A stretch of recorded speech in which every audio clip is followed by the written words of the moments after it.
Na Rede Aleluia, programa Inteligência e Fé, com o Bispo Renato Cardoso.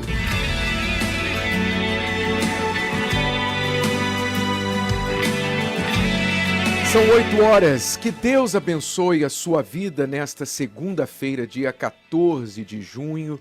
Que a paz do Espírito Santo preencha o seu entendimento e te dê uma palavra. E por esta palavra, guie o teu caminho, as tuas decisões, para que você chegue a bom termo. Em nome do Senhor Jesus.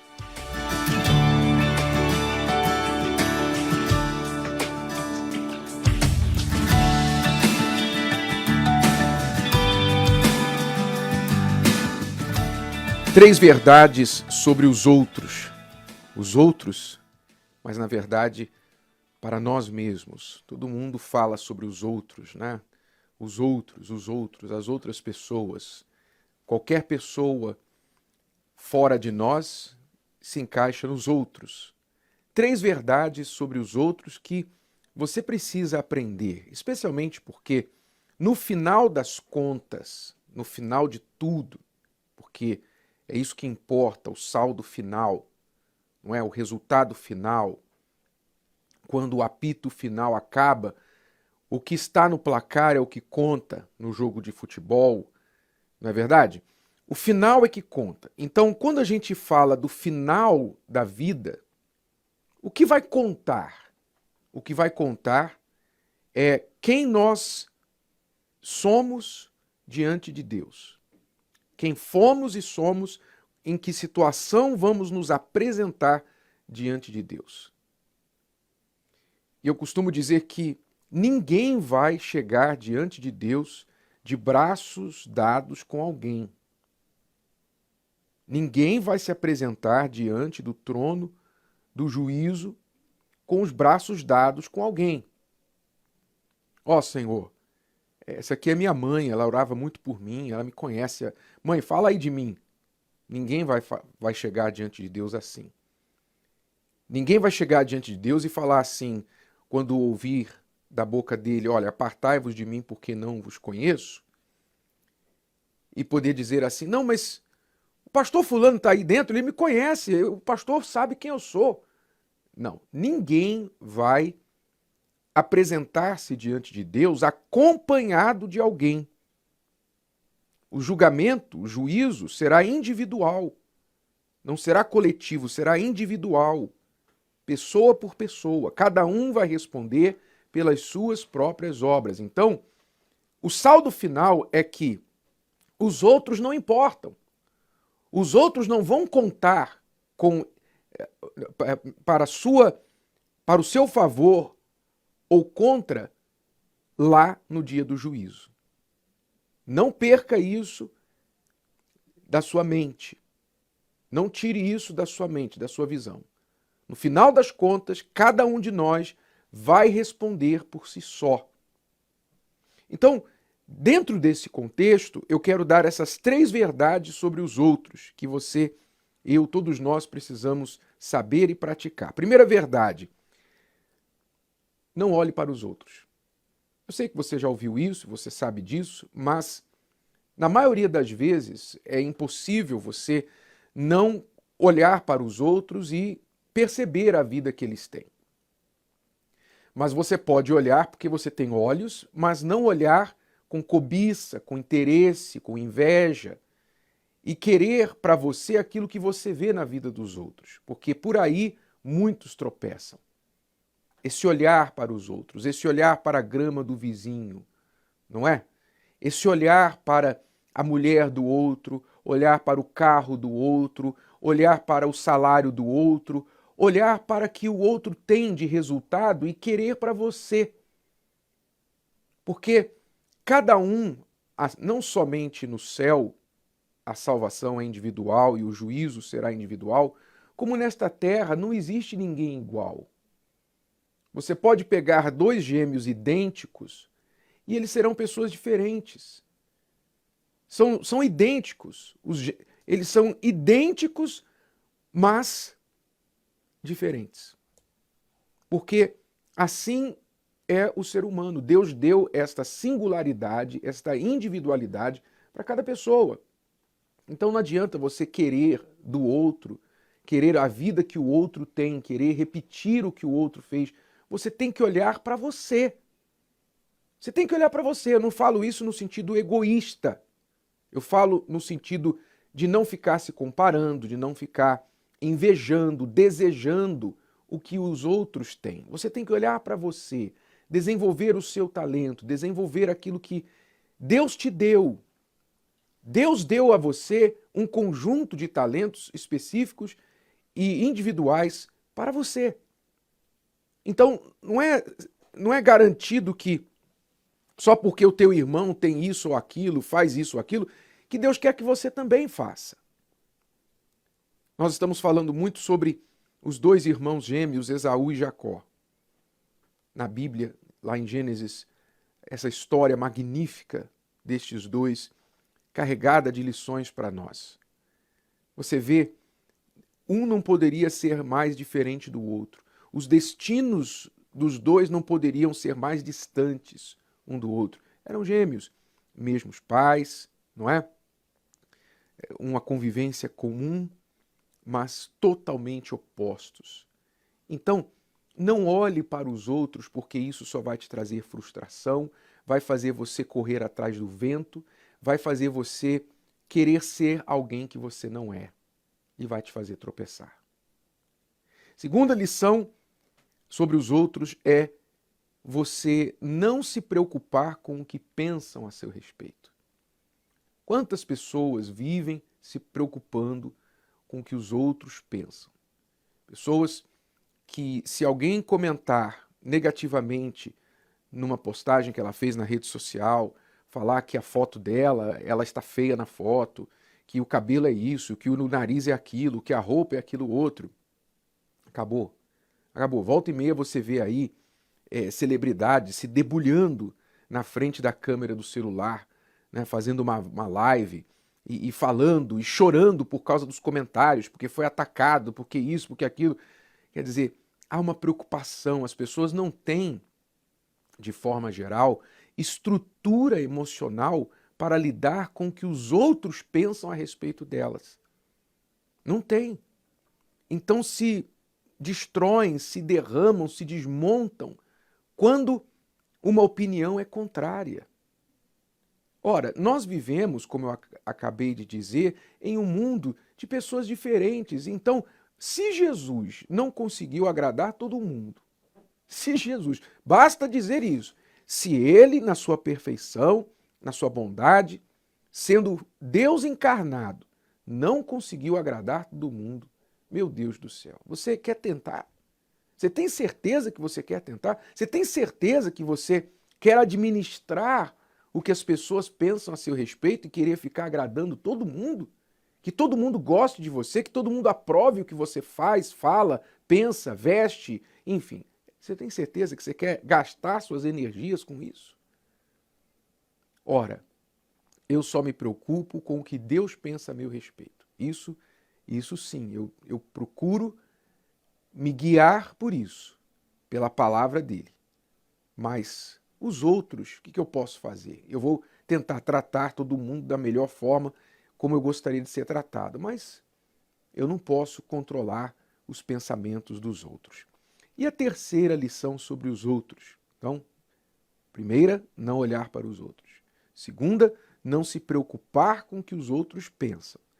Terceira, não contar com os outros. Não conte com as pessoas para te ajudar. Não conte com alguém porque é seu amigo, é parente, seja quem for que prometeu que iria ajudar você. Se vier ajuda, graças a Deus. Ótimo. Alguém falou que ia te ajudar, alguém te ajudou. Não se esqueça de agradecer, de reconhecer. É importante que você seja grato, que você aprecie o que os outros fazem para você. Nem todo mundo é mal, nem todo mundo é egoísta, nem todo mundo é indiferente à sua vida, à sua existência. Há pessoas que eu acredito na sua família e círculo social a quem você deve muito, não tenha dúvida. Mas você não deve viver contando com alguém, contando com pessoas. o fulano tem que me ajudar. Você vê hoje esse movimento, de forma geral, de várias roupagens e vários rótulos, movimentos que motivam as pessoas a atribuírem o seu sucesso ou fracasso a terceiros, especialmente o fracasso.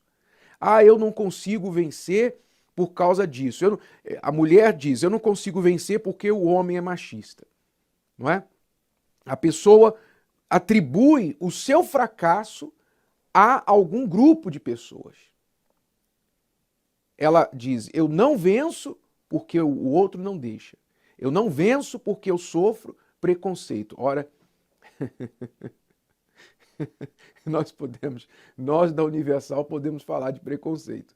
Nós podemos falar de sermos vítimas de preconceito. Imagine se a gente fosse ficar preocupado, parado, porque sofremos preconceito das pessoas, porque os outros, o que os outros pensam a nosso respeito, todas as fake news que falam a nosso respeito. Imagine se nós fôssemos ficar parados por causa disso. Ou responsabilizando alguém por coisas que acontecem ou não acontecem conosco. Nós aprendemos, novamente, com a palavra de Deus, a contar com Ele e com nós mesmos. É isso que Deus nos ensina. Deus ensina na sua palavra que a gente tem que contar com Ele e contar com a gente. Se vier ajuda de terceiros, ótimo, bônus, graças a Deus. Mas você não deve ficar contando com ninguém. Você tem que ir na sua fé, você tem que olhar para Deus, você tem que se preocupar com o que Deus pensa e contar com Deus e com você. No final das contas, é isso que vai valer. Escute o que eu estou te falando. No céu, nada do que os outros pensam, fazem ou deixam de fazer a seu respeito vai contar. Mas o que você faz, o que você é, o que você pensa, isso sim vai ter todo o peso na balança. Então, seja inteligente, conviva bem com os outros, no máximo que você puder.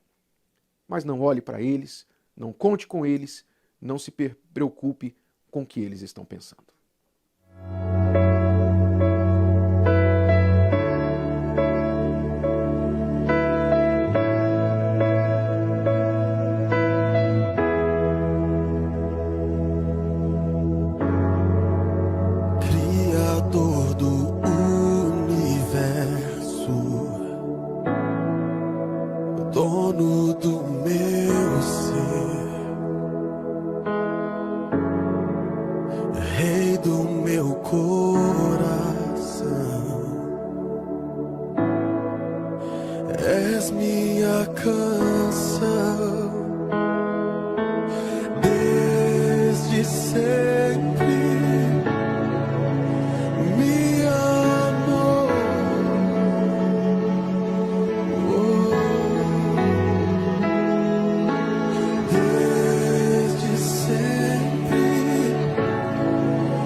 minha cama. canção. Desde sempre me amou.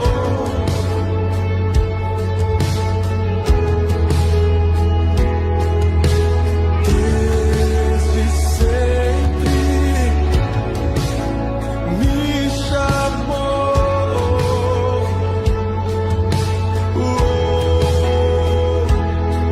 Pra onde eu irei? Pra onde fugirei?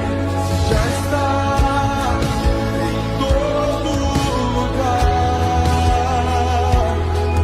Pra onde eu irei?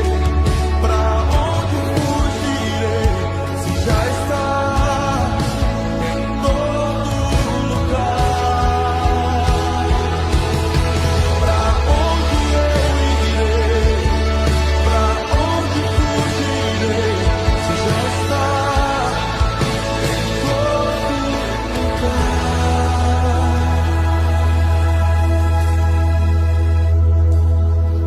Pra onde eu irei? Pra onde fugirei? Se já está em todo lugar. Pra onde eu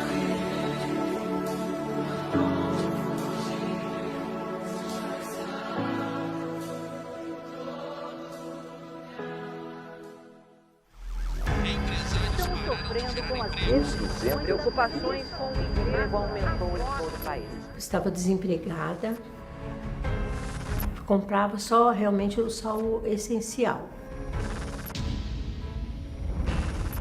Meu nome é Maria de Lourdes da Cruz, trabalho atualmente como assistente administrativa.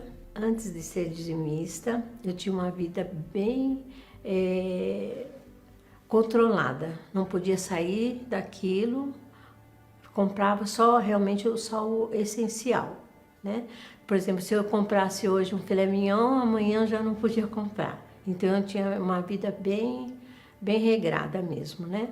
Aí, antes de eu chegar na igreja, eu tinha uma vida assim bem como se fosse meio fracassada, bem controlada, estava desempregada há 9 meses. Foi aí então que eu conheci a igreja.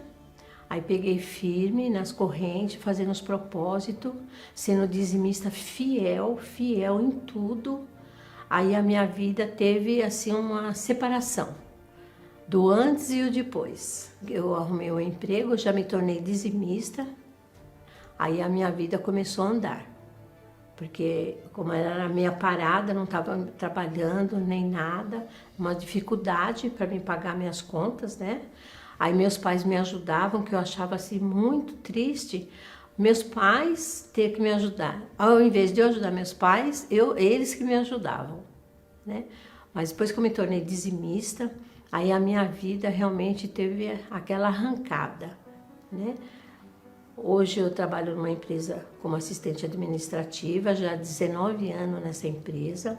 Eu sou sócia com o meu filho de 2 clínicas dentárias, né? Aí nesse intervalo, adquiri um apartamento. Hoje ele está valendo, está em torno de R$1 milhão. E nesse tempo também eu fui 2 vezes fazer uma viagem para Caldas Novas. Aí me apaixonei por lá. Caldas Novas é lindo, tudo é águas quentes. Aí eu comprei uma casa lá num condomínio fechado, né? Hoje essa casa também está em torno de 300 a 400 mil reais. Minha vida agora é bem diferente. Posso passear, posso comer o que eu quero, né? Me visto bem agora. Não tem aquele negócio, hoje eu não posso. Não, hoje eu não posso. Hoje eu posso. Eu, antes de receber meu salário, eu já estou pensando em devolver a 10ª parte, né? Porque para mim não tenho dúvida nenhuma que através do dízimo nós conseguimos andar à frente daquilo que a gente sempre pensa. Hoje eu vou querer aquilo. Não. Se você for dizimista fiel, Deus vai te honrar.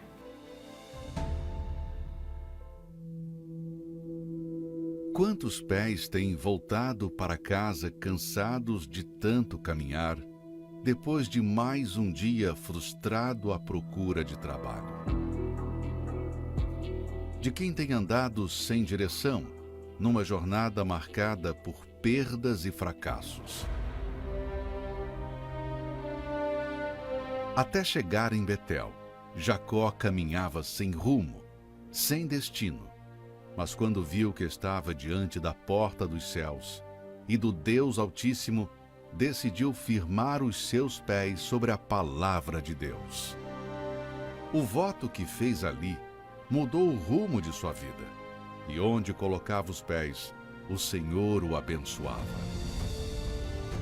Neste domingo, 20 de junho, a terceira unção sobre os pés dos fiéis, para que haja a direção de Deus nos seus caminhos.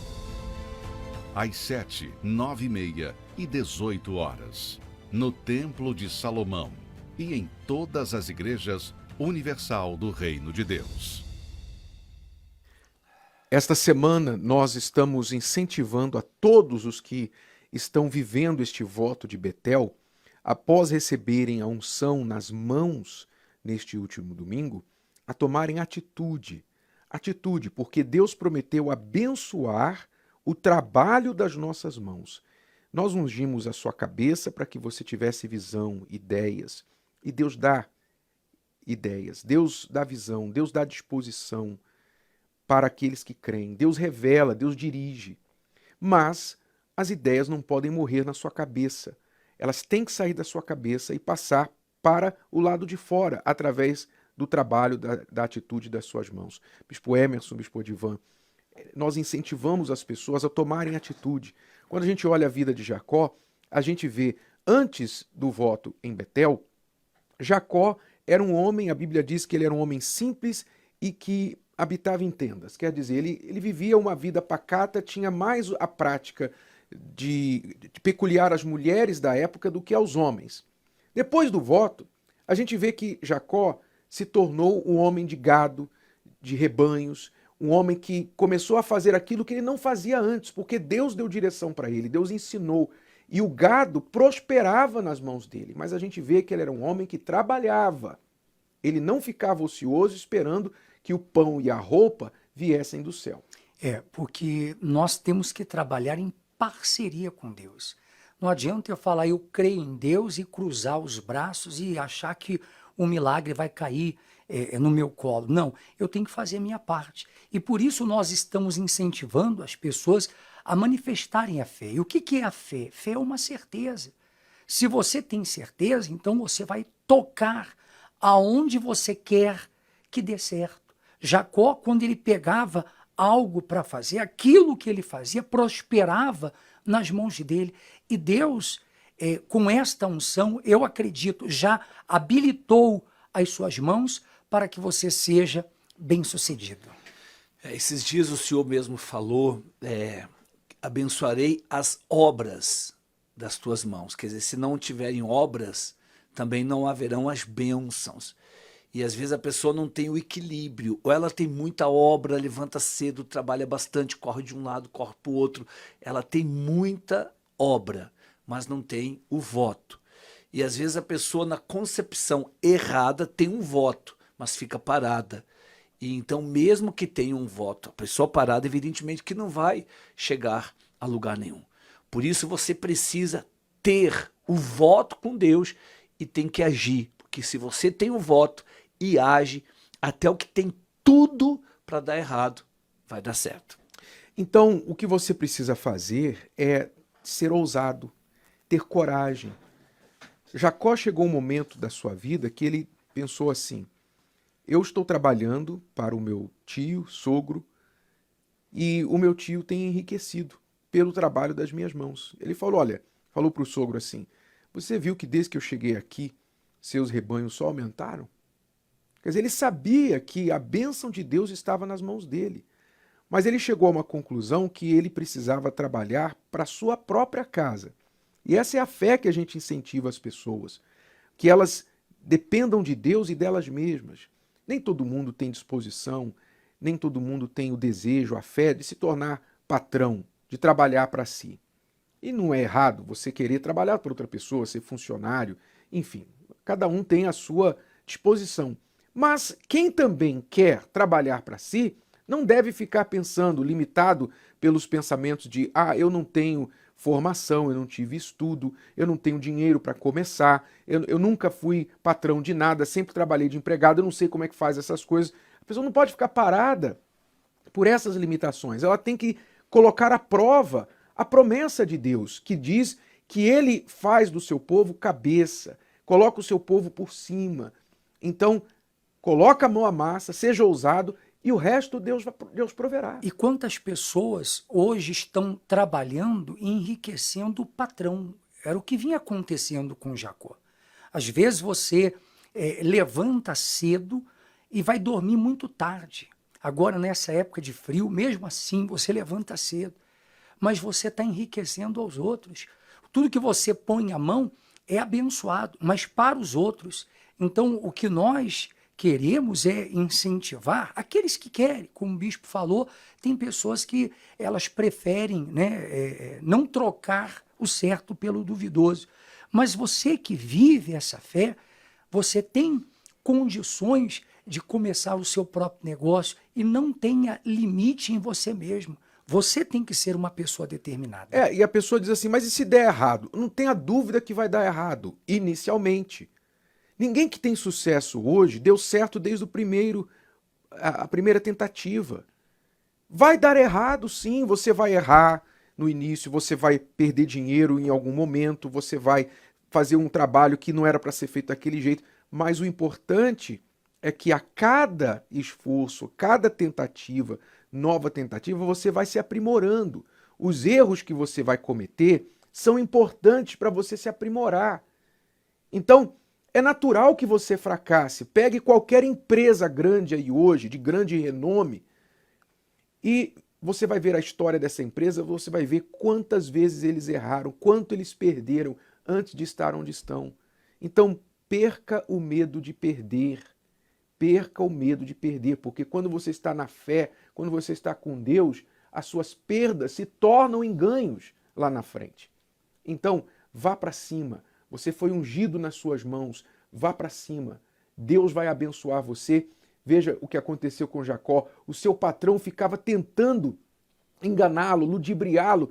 10 vezes mudou o salário dele, mas Deus toda vez fazia a coisa voltar para o lado de Jacó. E é isso que vai acontecer com você. Tome essa atitude e não se esqueça, neste domingo, dia 20 de junho, a terceira unção com óleo consagrado desde Betel.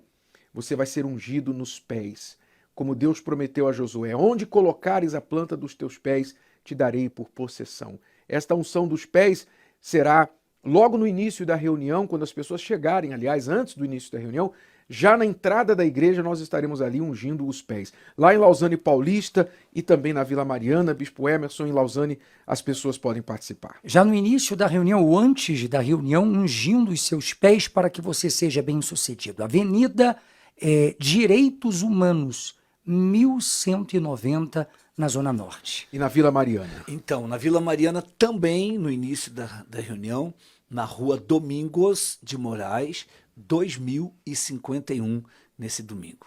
No Templo de Salomão, às 7 da manhã, 9h30 e também às 18 horas. Celso Garcia, 605 no Brás. Se você quiser saber onde há uma Universal mais próxima, você acesse o nosso localizador pelo site universal.org/localizar. 8h29, vamos às principais notícias do dia com a repórter Cíntia Cardoso. Bom dia, Cíntia, segunda-feira, o que você traz pra gente? Bom dia, Bispo. Bom dia a todos. Eu começo com uma notícia da área da saúde. Nos últimos meses, vimos muitas polêmicas aí promovidas principalmente por parte da mídia e por políticos de oposição ao governo a respeito do uso da hidroxicloroquina, como uma medicação que poderia tratar alguns pacientes com Covid-19. Esse medicamento, no caso, ele já é utilizado contra a malária e lúpus. Mas, como alguns defensores do medicamento foram aí o ex-presidente americano Donald Trump e o presidente brasileiro Jair Bolsonaro, aparentemente criou-se uma espécie de resistência. Assim, mesmo que alguns estudos já mostrassem a eficácia do medicamento, em alguns casos, se convencionou a falar que era um tratamento sem recomendação científica. Mas, na verdade, o que ocorreu aí foi uma politização da saúde. Um estudo recente, publicado no final de maio, nos Estados Unidos, avaliou 255 pacientes e mostrou que a hidroxicloroquina pode aumentar as taxas de sobrevivência de uma pessoa em 200% no combate à Covid-19. Mas em setembro do ano passado, um estudo italiano chegou a uma conclusão semelhante, de que a hidroxicloroquina com zinco pode aumentar a taxa de sobrevivência de pacientes com a doença. Aí a pergunta é, quanta gente morreu de Covid por não ter sido dado a oportunidade, não ter sido dado este remédio, porque ele foi politizado, como você bem disse, Cíntia, no nosso país e em outros países também, especialmente nos Estados Unidos, porque quando o presidente Trump apoiou o uso da hidroxicloroquina, então todos da oposição foram contra. A mesma coisa aconteceu aqui no Brasil.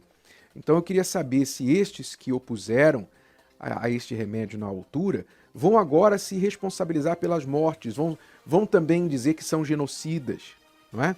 Porque se o remédio poderia ter aumentado em 200% a chance de sobrevivência das pessoas, então conclui-se que muita gente morreu por não ter sido dada a oportunidade desse tratamento. Realmente revoltante, mas você não vai ouvir essas notícias, você não vai ouvir um meia-culpa da mídia e de quem quer que seja que tenha rejeitado o uso desse remédio por razões políticas. E eu quero dizer aqui que eu peguei o Covid ano passado, há mais ou menos um ano, eu peguei o Covid e eu recebi hidroxicloroquina como parte do meu tratamento. Graças a Deus, eu recuperei em menos de 5 dias. Então, eu posso atestar sobre isso. Não quero dizer que foi a hidroxicloroquina, que eu tomei outros remédios também, mas me ajudou. E por que não poderia ter sido dado para tantas pessoas? Vamos à próxima notícia. Bom, uma outra manchete aí publicada na última semana pelo jornal Folha de São Paulo chamou a atenção por uma nova palavra. Em vez de o jornal afirmar que a economia brasileira está melhorando, o autor do texto preferiu dizer que há um quadro de despiora. E a palavra não está apenas na manchete, mas ela se repete ao longo do texto aí na clara tentativa de não reconhecer que a equipe econômica do governo atual tem alcançado bons resultados em meio à pandemia e tenta esconder que nos últimos meses o comércio viu uma melhora no seu desempenho, assim como a receita de impostos e o PIB trimestral do Brasil. O número de empregos formais também tem voltado a crescer, assim como as projeções do PIB para este ano, que é a soma aí de todos os bens e serviços produzidos pelo país. É possível perceber que o objetivo jornalístico de informar, ele acabou ficando em segundo plano, e o que se destaca aí é uma cobertura jornalística partidária, visando interesses próprios. É o torcer para o mal, né? O torcer para a desgraça. Se tivesse piorado, então eles fariam realmente um escarcéu com essa notícia. Mas porque melhorou, então a resistência de usar a palavra melhora fez o jornalista que estudou em Harvard usar uma palavra que não existe, despiora, né? Porque ele era incapaz de pronunciar a palavra melhora sobre um governo com o qual ele não concorda, mesmo desfrutando da despiora da economia, ele mesmo. Mas vamos lá, ainda nesse viés aí de esquerda, essa notícia aí eu não sabia, essa é novidade e assustador, eu posso dizer, Cíntia. Fala pra gente sobre esse projeto dos comunistas na Bahia, o que é isso? Exatamente, uma parceria fechada entre o governo comunista chinês e os partidos brasileiros de esquerda planeja construir uma nova cidade no litoral da Bahia. O local escolhido é o município de Jaguaribe. As obras elas estão projetadas para ocorrerem em uma área de 14 quilômetros de praias, consideradas desertas e que possuem área totalmente preservada. Essa proposta ela levantou intensos debates sobre como estariam ocorrendo essas negociações, já que para dar início ao projeto seria necessário obter diversos tipos de licença de órgãos ambientais. Apesar dessas etapas burocráticas serem consideradas essenciais para determinadas propostas, a apresentação de documentos e a possível violação de uma série de protocolos e devastação do meio ambiente parece não preocupar aí os partidos de esquerda. Em 2019, o governador petista Rui Costa chegou a declarar que seria feito um trabalho de forma firme, dedicada para marcar a história da economia baiana. O possível andamento desta proposta também traz benefícios, claro, para o crescimento da China no cenário mundial. Pois é, eles já estão aqui. Os comunistas já estão aqui, projetando aí uma cidade na Bahia com apoio da esquerda brasileira. Mas você vê, a esquerda, para avançar outros objetivos escusos, está preparada para abrir mão de bandeiras que ela mesma levanta, como a bandeira do meio ambiente, não é?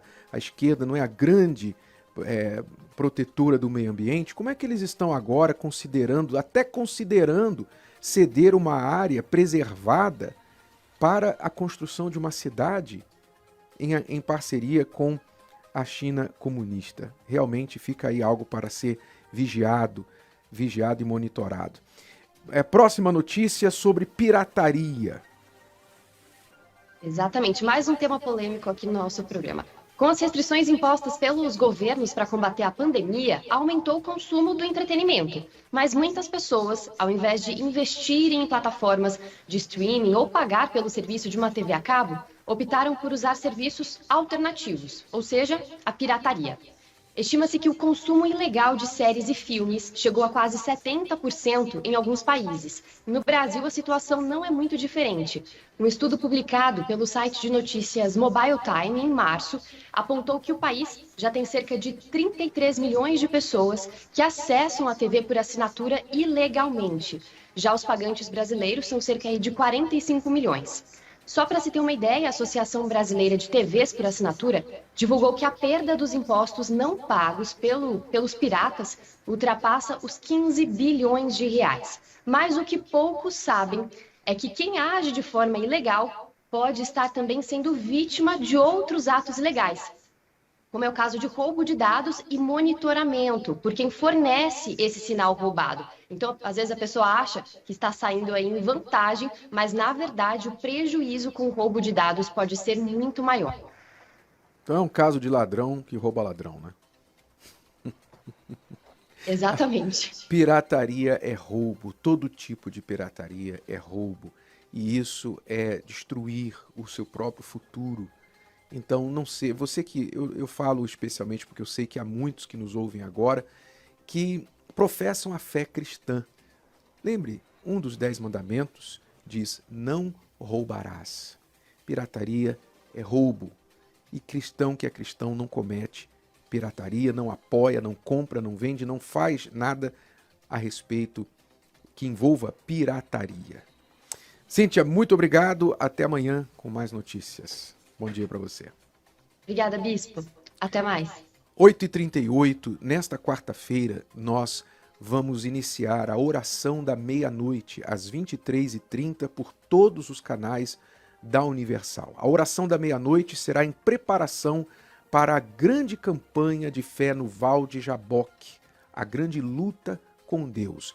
Você vai acompanhar agora a história do Reginaldo e da Fernanda.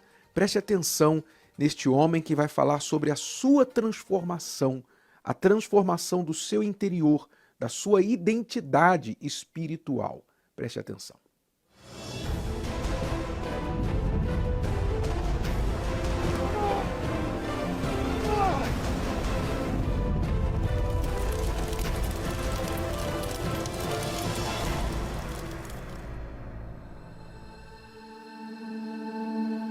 Era a realização do nosso sonho.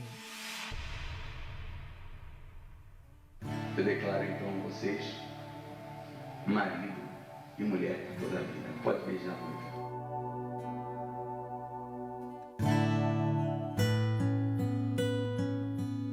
O início da nossa família.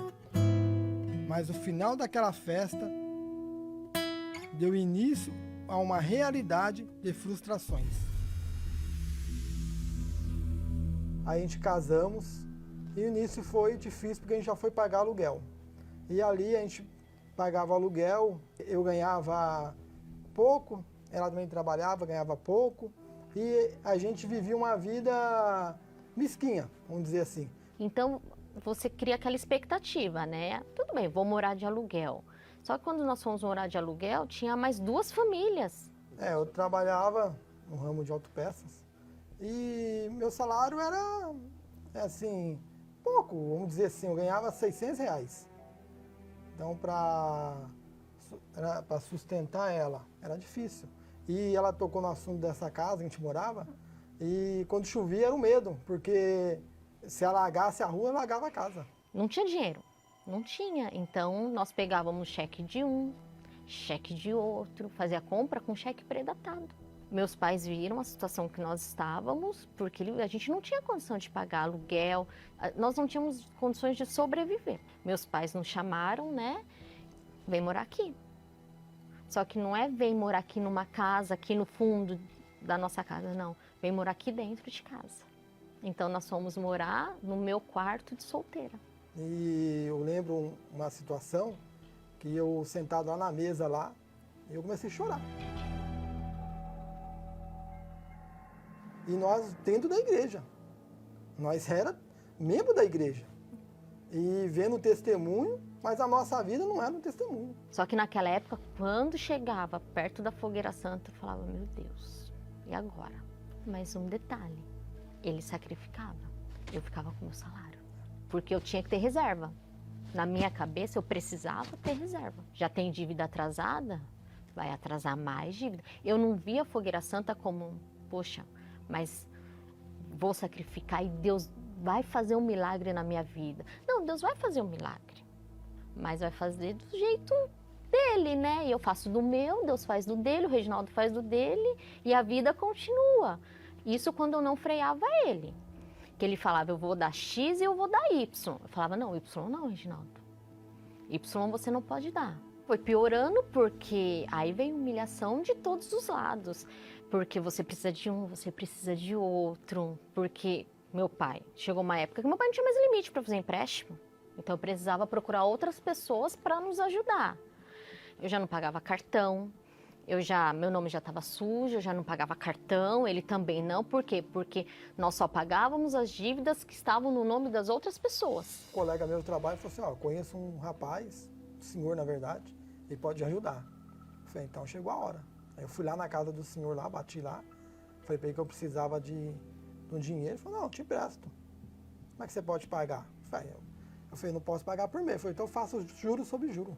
No outro mês eu precisei de mais dinheiro. Aí eu fui lá nele de novo. Aí na terceira vez eu liguei para ele e falei assim, não vou te prestar dinheiro. Você não tem condição de me pagar. Eu saí dali humilhado. E detalhe, o homem não gostava de evangélico.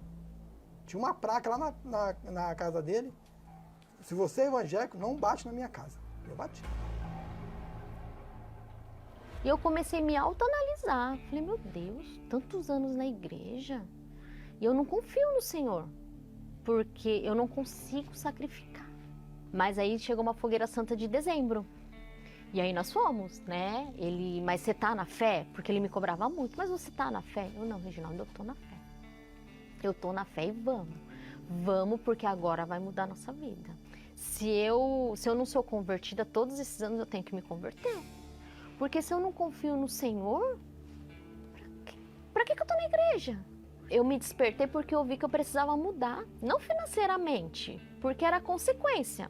E aí eu falei, não, Reginaldo, o que você tiver que fazer, você faz.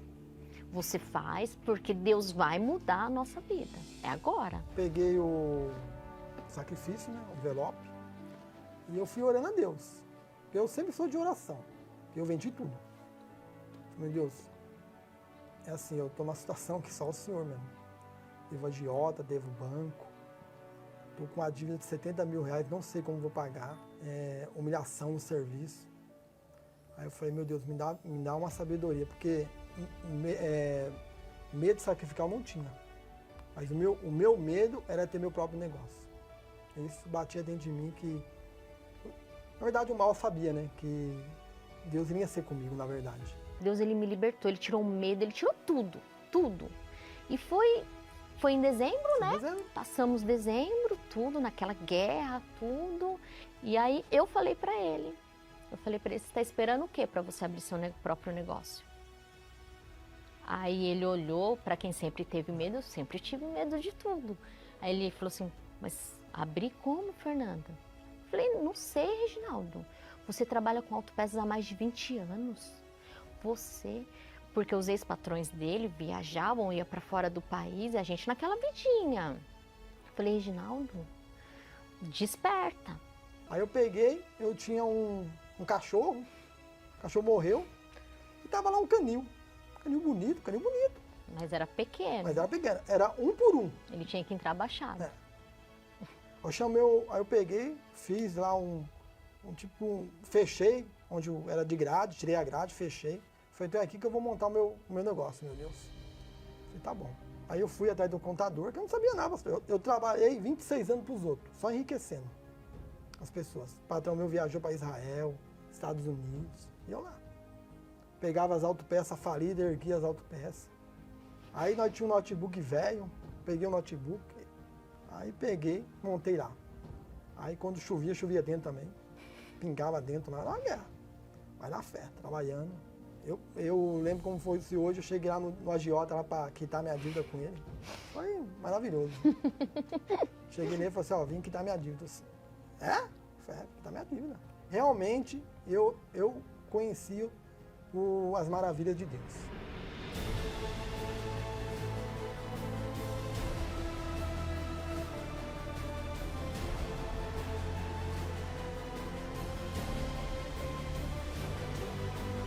Pagamos as dívidas, aí Deus nos queria dar coisas grandes.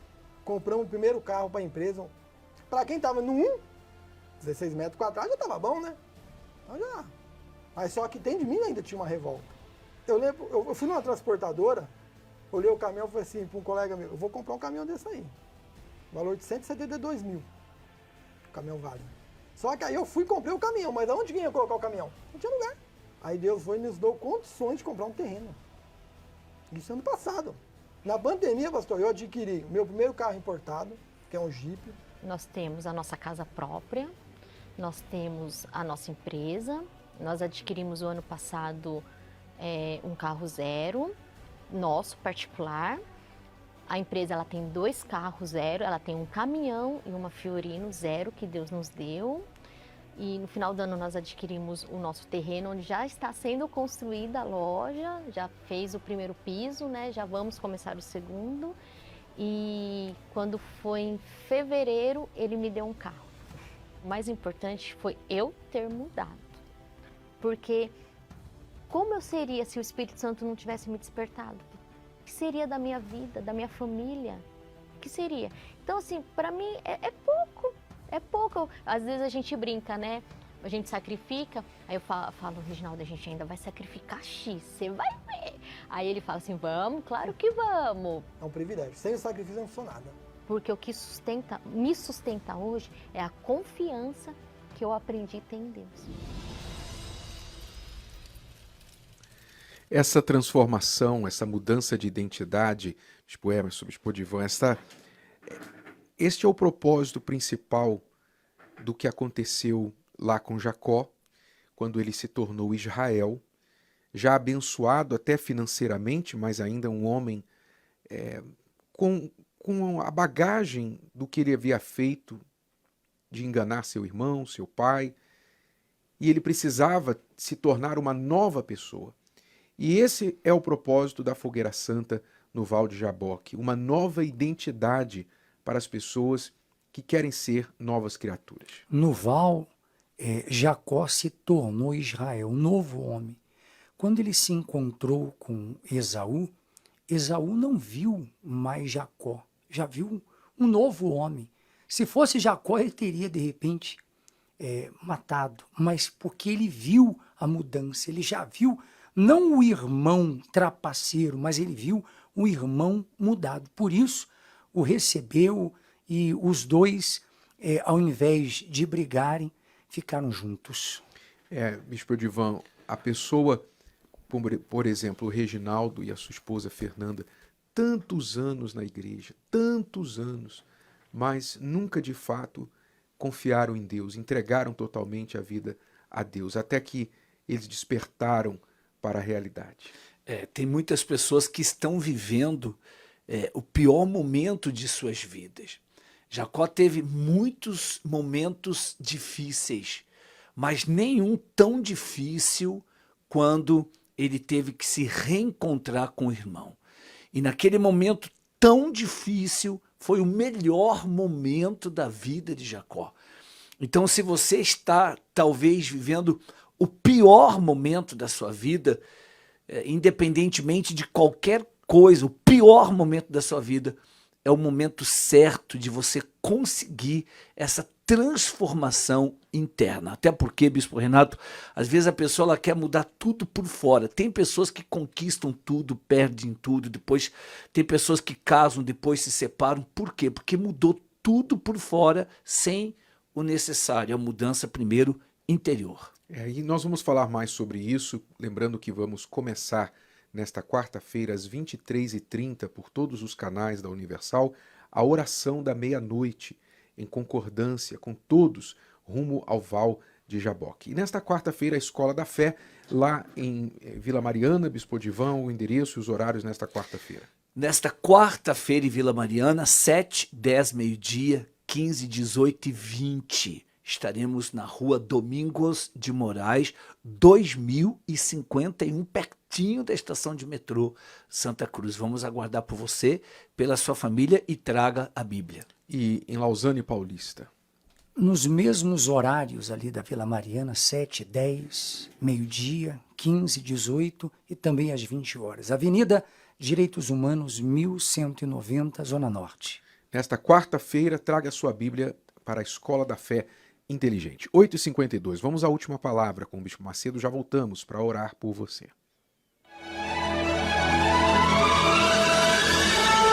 E agora, com você, a Palavra Amiga do Bispo Macedo. Muitas pessoas têm ouvido falar do Espírito Santo, querem receber o Espírito Santo, querem receber, e dizem, eu já fiz isso, eu já fiz aquilo outro. Só que não fizeram o que tinha que ser feito. Que é apresentar a sua vida no altar com sinceridade. Fazer a sua oferta espiritual.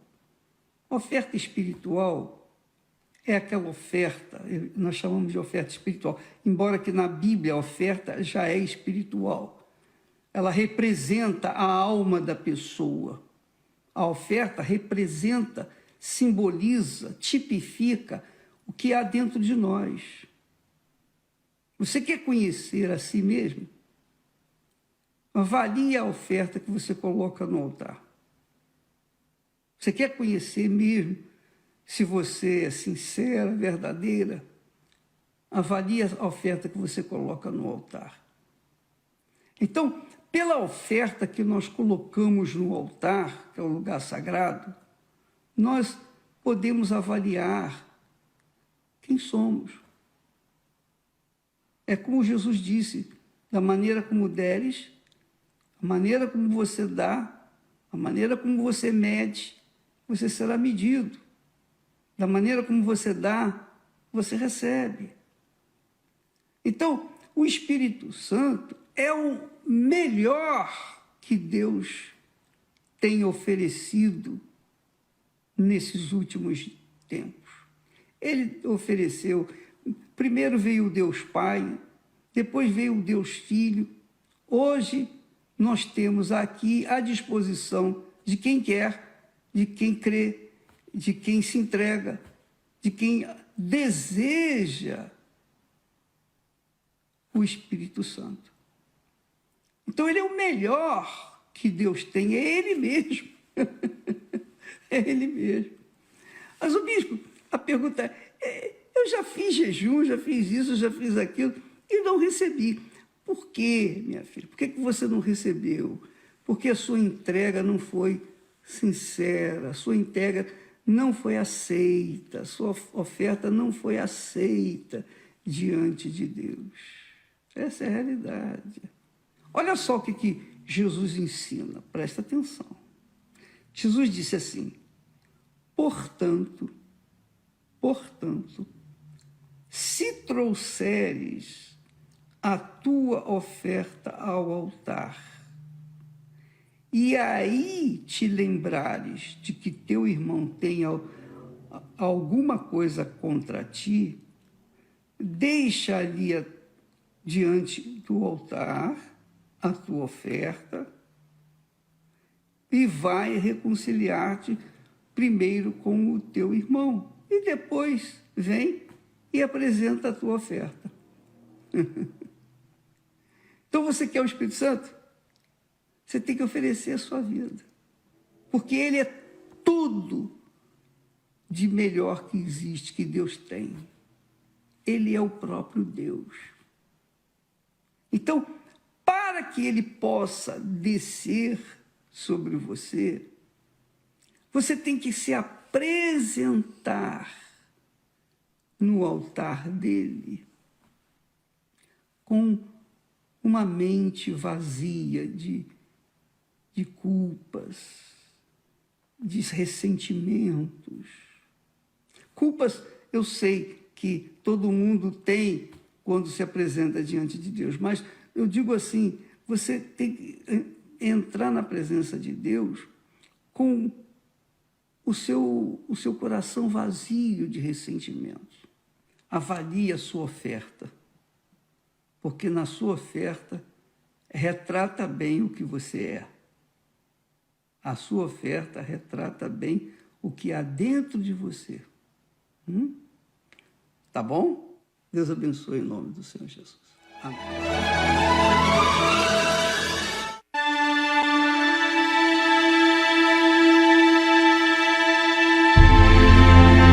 Senhor, meu Deus e meu Pai, em nome de Jesus, eu oro por todos agora que, unidos conosco nesta oração, precisam de um socorro urgente, precisam de ajuda, de fé, de disposição, precisam, meu Pai, vencer um medo, uma ansiedade, vencer um pensamento contrário que surge toda vez que ela pensa em tomar uma atitude, em dar um passo à frente.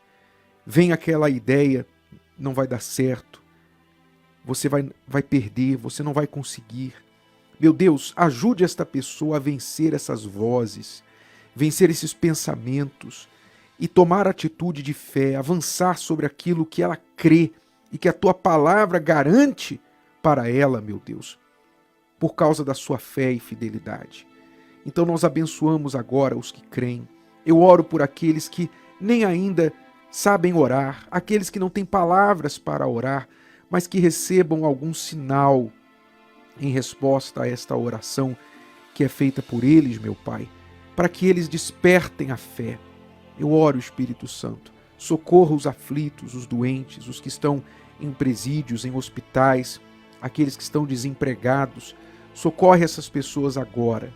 Mostra a tua bondade e revela-te, meu Deus, para todos aqueles que ainda não te conhecem. Em nome do Senhor Jesus eu te peço e tenho certeza que o Senhor já nos atendeu e te agradeço, meu Pai. Amém e graças a Deus.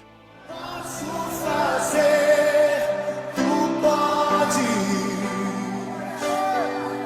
A mudança que eu preciso, tu pode. Que Deus abençoe a sua vida e até amanhã com mais um Inteligência e Fé aqui neste horário, nesta emissora. Até lá.